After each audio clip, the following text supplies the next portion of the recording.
Mesdames, Messieurs, bonsoir et bienvenue à cette session d'information dont voici les titres. Célébration de la fête du 1er mai, les travailleurs nigériens ont organisé une prière collective ce matin en guise de recueillement pour les soldats et les civils tués suite aux attaques de Boko Haram dans l'île de Karamga. Point de presse ce matin du directeur général de la Nigélec, une sortie pour annoncer que les coupures d'électricité de ces 48 heures sont sur le point d'être maîtrisées.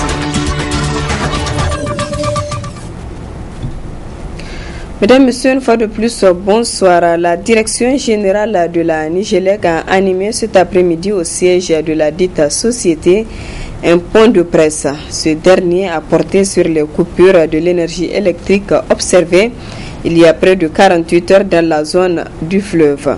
Une situation qui est sur le point d'être maîtrisée selon le secrétaire général de la Nigélec, Arzika Mohamedou. Le jeudi 30 avril 2015 vers 14h, une coupure de l'interconnexion 132 kV a été observée à Niamey.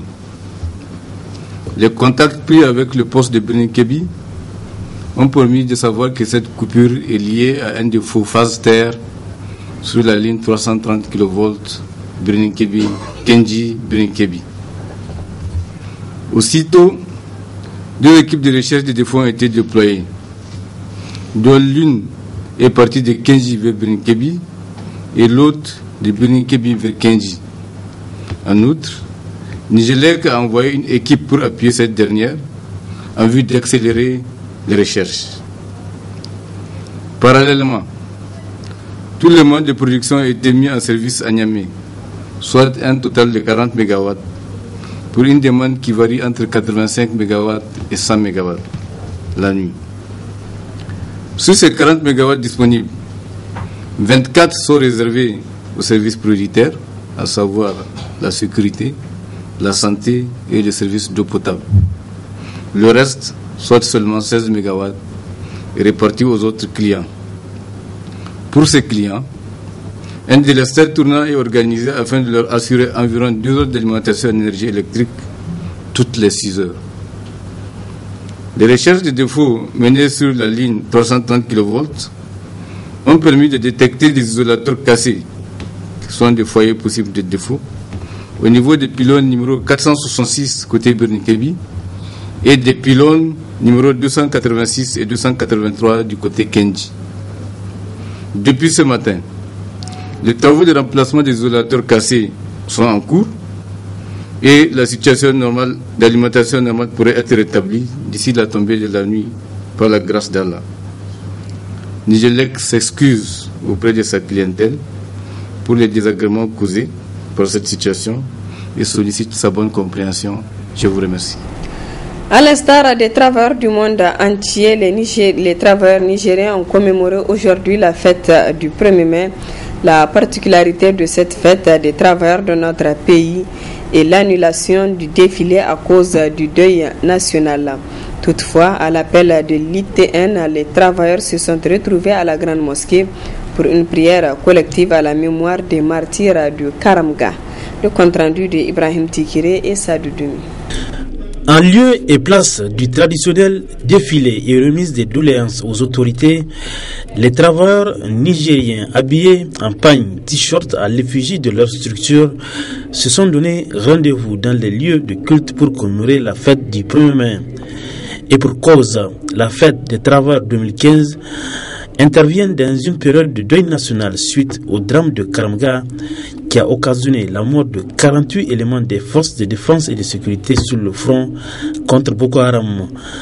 Après la prière dirigée par l'imam Ismaël Djabiri, une prière a été dite pour le repos des âmes des disparus de l'attaque de la secte Boko Haram du 25 avril dernier.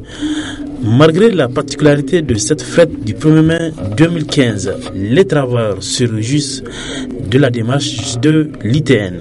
Cette année, nous l'avons placée sous le signe d'une autre commémoration pour rendre hommage à nos militaires, nos concitoyens qui sont tombés aussi sur le champ de bataille. pour là aussi nous protéger nos vies. En protégeant nos vies, ils ont perdu les leurs. Cette année, compte tenu de la nouvelle situation et de guerre dans laquelle se trouve le Niger, notamment avec Boko Haram et les décès que nous avons eus la semaine passée, il serait inconcevable quand même pour nous en tant que travailleurs d'aller fêter pendant que certaines familles sont dans les larmes. Un acte vraiment à saluer. Et vraiment, je salue l'UTN. Je salue l'UTN de l'ensemble et toute la nation allait nous remercier ce qu'on vient de faire. Parce que si on partait défiler, on allait nous maudire même. C'est pas habituel, nous ne sommes pas gays, nous sommes dans un deuil national. C'est pourquoi il n'y a pas de fête, il n'y a plus de fête que des prières collectives. Nous sommes dans un contexte de deuil national et en tant que citoyens, nous avons préféré en tant que travailleurs aussi d'être dans le deuil national parce que nous sommes aussi des citoyens. Voilà nos impressions. Merci. À l'instar des travailleurs de la capitale, ceux de l'intérieur du pays vont également prendre la direction des mosquées et églises pour une prière collective à la mémoire des martyrs du 25 avril 2015. Une initiative de l'ITN saluée par les prédicateurs. On organise cette prière pour faire les prières à nos morts tombés sur les champs de bataille et faire des prières pour ceux qui sont blessés. Et en même temps, contre cette maladie de méningite qui est en train vraiment de faire des ravages dans notre pays, on a pensé à ces trois choses d'un seul coup. Prier Allah le Tout-Puissant de préserver notre pays contre vraiment cette maladie et vraiment de pardonner ces soldats tombés sur les champs comme des martyrs, parce que vraiment c'est des martyrs en islam, c'est des shuhada. Ainsi, l'édition 2015 de la fête du travail au Niger a été sobre en raison du deuil national décrété par le gouvernement au lendemain du drame de Karamga. Et tel que demandé par l'ITN, les chrétiens ne sont pas restés en marge de cette célébration de la fête du 1er mai 2015 en priant eux aussi pour la nation.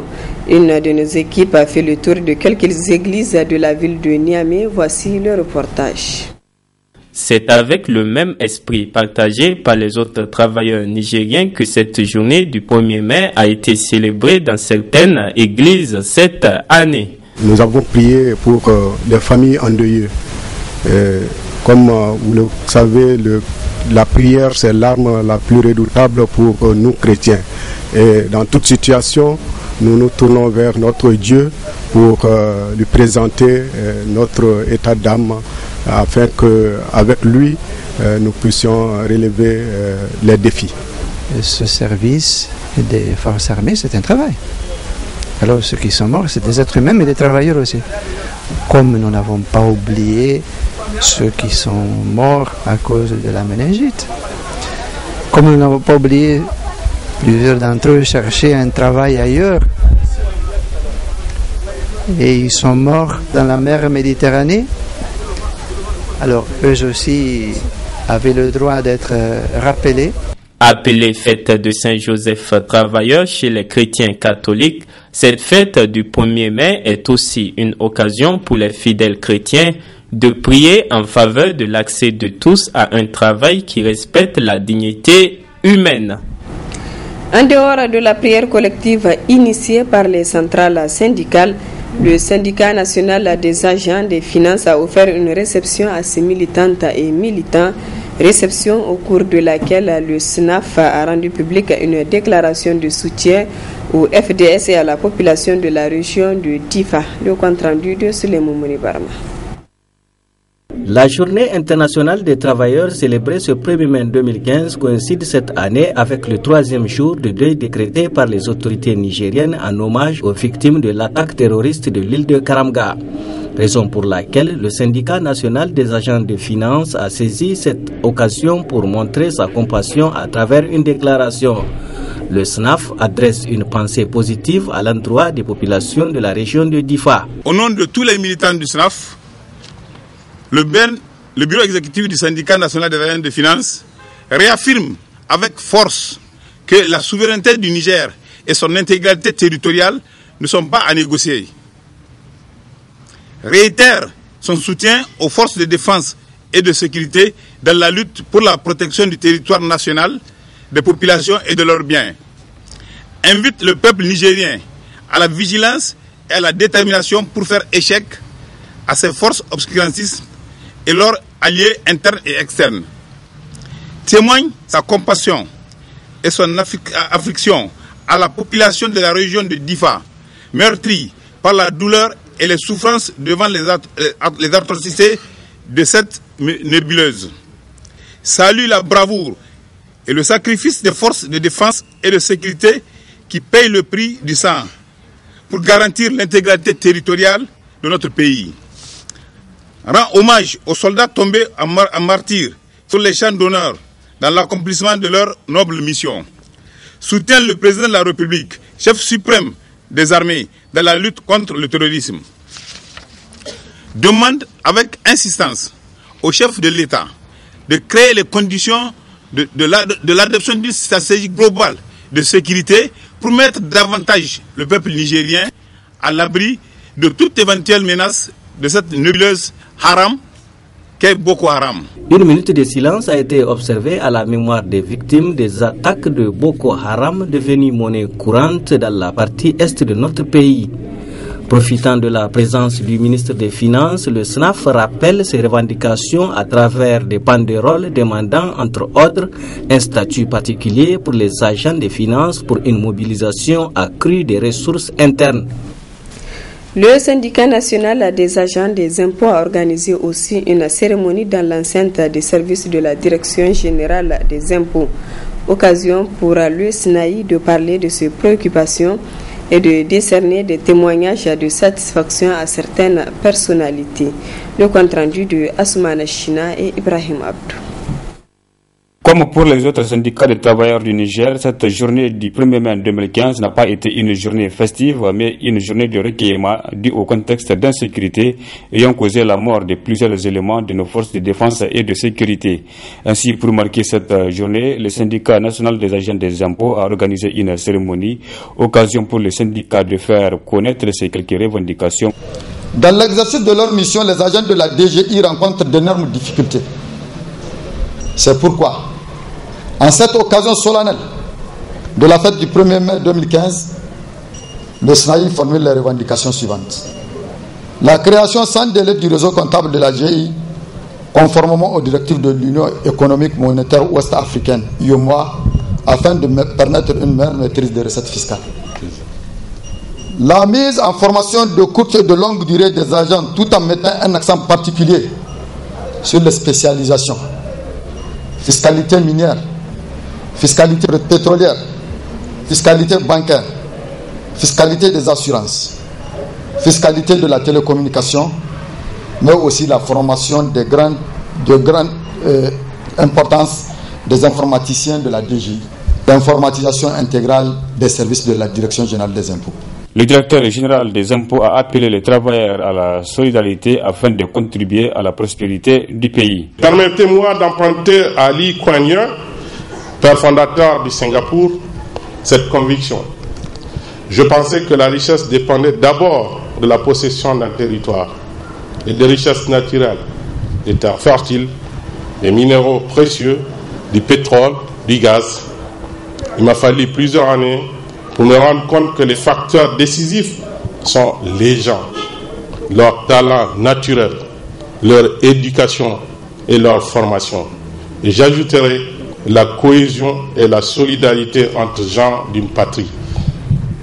C'est en travaillant main dans la main que j'ai la conviction que nous pouvons contribuer au bien-être et à la prospérité de notre pays, à la paix, à la stabilité et au développement de notre peuple.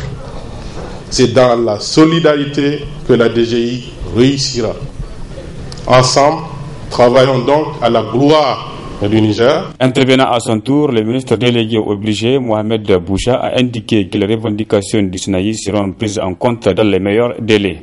Vous avez posé un certain nombre de préoccupations qui vont des moyens matériels et humains, les moyens logistiques, l'informatisation, le fonctionnement. Effectivement, les moyens sont limités. Mais les efforts du ministère des Finances vous seront délivrés, Inch'Allah, au fur et à mesure que les capacités à ressources s'améliorent. De ce point de vue, ce n'est qu'une question de temps et ce n'est qu'une question de capacité. Des témoignages de satisfaction ont été décernés aux autorités du ministère des Finances qui s'investissent pour la bonne mobilisation des ressources. La cérémonie a pris fin par un déjeuner.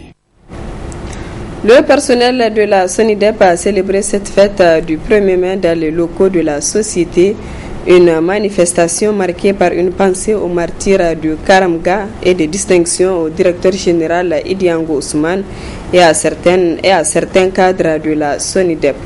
Les temps forts de cette cérémonie avec Ibrahim Tikiré et Sadou Doumi. Il s'agit pour le personnel de la SONIDEP de commémorer la fête du 1er mai sans tambour ni trompette. Réunis autour de leur directeur général Idiango Ousmane, les agents de la SONIDEP se sont retrouvés à leur siège pour une cérémonie placée sous deux signes.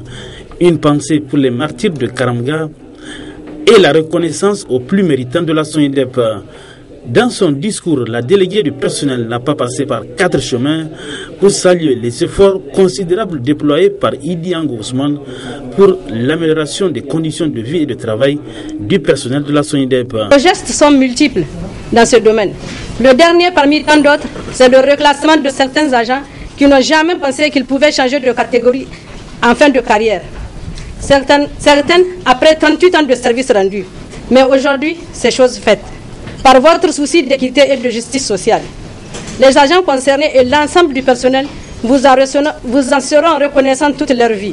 Permettez-nous, monsieur le directeur général, de vous décerner un témoignage de satisfaction et un modeste cadeau au nom de l'ensemble du personnel de la SONIDEP. Malgré ces acquis, la déléguée du personnel a soulevé des doléances que le directeur général a pris l'engagement de trouver des solutions au moment opportun. Idiango Ousmane a également abordé la santé de la SONIDEP, dont les résultats s'améliorent depuis quelques années. Malgré le contexte difficile dans lequel nous travaillons, contexte exacerbé par des incompréhensions de certains de nos partenaires, nos résultats s'améliorent d'année en année. Nous avons de très grandes ambitions pour la SONIDEP et Inch'Allah, nous continuerons sa modernisation en vue de la rendre encore plus performante dans un système d'amélioration continue. Quant à vos différentes doléances, elles seront examinées au cas par cas et des réponses appropriées vous seront données en temps opportun. En espérant vous voir travailler dans un esprit d'équipe, je vous souhaite une bonne fête de 1er mai. Témoin oculaire de la gestion saine de Idiango Ousmane à la tête de la SONIDEP, le personnel lui a décerné un témoignage de satisfaction. Une reconnaissance à ce jeune directeur général qui ne cesse de distinguer les meilleurs agents de la SONIDEP. À titre illustratif, 6 agents ont bénéficié d'un reclassement exceptionnel.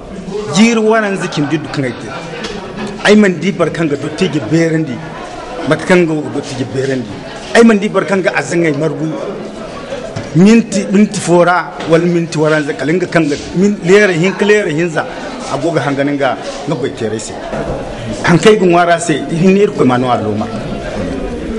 Avec à sa tête Idiango Ousmane, la SONIDEP reste un maillon de l'économie nationale. Une société qui jouit d'une bonne gestion sous la clairvoyance de son premier responsable. Le groupe Aliza a aussi saisi cette occasion pour rendre un hommage mérité et féliciter son personnel pour le travail abattu dans le groupe. Le compte rendu de Nasser Dantofo et Nasser Seydou. C'est une somme de 17 millions de francs CFA que le président directeur général du groupe Aliza a débloqué pour récompenser 60 de ses meilleurs agents. 25 de ces 60 agents ont reçu chacun 85 000 francs CFA, 10 autres, chacun 150 000 francs CFA, 17 agents, chacun une moto, un bio de Hajj, 2 parcelles et 1 million de francs CFA ont également été décernés à ces agents. Une façon pour Aliza Transfert de remercier ces agents pour le travail accompli en 2 ans d'existence. À ce jour mémorable du 1er mai, fête de travail, c'est un réel plaisir pour moi de prendre la parole au nom du PDG pour vous souhaiter la bienvenue. À l'occasion de cette fête qui est la nôtre, le groupe Aliza, à sa tête, son PDG rend hommage à tout le personnel et lui témoigne toute sa satisfaction quant au travail abattu jour et nuit pour l'ouverture pour l'avoir propulsé numéro 1 dans le domaine du transfert au Niger. En effet, à moins de 2 ans d'activité, Al-ISA Transfert dépasse les frontières du Niger et s'est installé dans presque toute l'Afrique occidentale. Les récipiendaires ne cachent pas leur joie. Je remercie le bon Dieu pour m'avoir choisi parmi tant d'autres et être récompensé par notre PDG. Et je remercie le PDG et je souhaite bon vent à Al-ISA. Je remercie beaucoup le PDG ainsi que mes supérieurs. Je n'ai jamais pensé s'ils vont me remercier pour ça. Je leur souhaite bonne chance aussi. PDG Mohamed Al-Bakaï, qui aujourd'hui pour nous est un père, c'est pas seulement un patron, c'est un père. Il nous a toujours soutenus dans notre activités et c'est une personne qui nous comprend bien. Donc je le remercie bien. 2 500 000 francs CFA a été également remis aux représentants du ministère de la Santé publique pour accompagner les efforts du gouvernement dans la lutte contre la méningite et a aussi profité de cette journée pour vacciner tous ses agents contre la méningite. Je vous donne lecture de ce communiqué de presse du Conseil supérieur de la communication. Le bureau du Conseil supérieur de la communication s'est réuni le 29 avril 2015 en séance extraordinaire en vue d'examiner la situation née de l'attaque par des éléments de Boko Haram de l'île de Karamga dans la région de Difa survenue le 25 avril 2015. Compte tenu du caractère sensible des questions de défense et de sécurité, le bureau du CSC invite les journalistes des médias publics et privés à plus de rigueur, de professionnalisme et de responsabilité dans le traitement de cette actualité. Le bureau du CSC a décidé, conformément à sa mission de régulation, de mettre en place une cellule de veille pour suivre au jour le jour le traitement médiatique de cette question. Signé le président du CSC, Abdraman Ousmane. Autre aspect de ce journal, les élèves et le corps professoral du complexe scolaire Dar Hadist ont été vaccinés ce matin contre la méningite. Une initiative de l'ONG Centre de bienfaisance, promotion de l'éducation, santé et secours. Une manière d'accompagner l'État dans la lutte contre cette maladie. Le compte-rendu de Nafisa Zakou et Aboubakar Solé. Élèves et corps professoral de l'école Dar Hadist sont désormais vaccinés contre la méningite. Un cadeau en ce jour de fête des travailleurs qui élèvent de l'ONG Centre de bienfaisance, promotion de la santé, enseignement et secours parrain de cette école. Une façon pour l'ONG d'accompagner les efforts du gouvernement dans la lutte contre la méningite. Nous sommes là aujourd'hui dans un complexe scolaire de 268 élèves. Sur les 268 élèves, l'État a vacciné presque la moitié. La moitié n'a pas bénéficié de l'action du gouvernement. Et l'ONG a jugé utile de préserver ces enfants, ces élèves, parce qu'à 90% de cette école, les enfants sont des orphelins et issus de familles pauvres. Et vous savez combien ça coûte ce vaccin? Il n'est pas à la portée de n'importe quel Nigérien. Il faut vraiment être bourgeois aujourd'hui pour pouvoir vacciner son enfant. Nous sommes à notre deuxième action. Nous avons commencé hier au niveau du Dar es Salaam, où il y a un complexe Dar Hadist numéro 1. Afin de réduire les conséquences de cette maladie, l'ONG Centre de bienfaisance compte organiser des campagnes de vaccination à Niamey et à l'intérieur du pays. Nous avons un objectif d'avoir 10 000 vaccins pour Niamey et l'intérieur du pays. Donc c'est pour vous dire que ça s'étale jusqu'au 20 mai, Inch'Allah. C'est ça notre objectif. Et les partenaires sont prêts à nous appuyer. Et nous demandons aux ONG qui sont nos sœurs d'aller vers ces partenaires-là qui sont là pour aider les ONG et aider le peuple nigérien pour sauver la vie de nos enfants. Les bénéficiaires de cette vaccination se réjouissent. Je suis content d'être vacciné. Je suis très heureuse et je remercie l'État d'avoir pensé à nous. Ce geste de l'ONG Centre de bienfaisance doit inciter toutes les bonnes volontés à suivre cet exemple pour faire face à l'épidémie de la méningite. Voilà, mesdames, messieurs, ici s'achève ce journal. Merci à vous de l'avoir suivi et excellente soirée en compagnie du programme de la télévision Labari.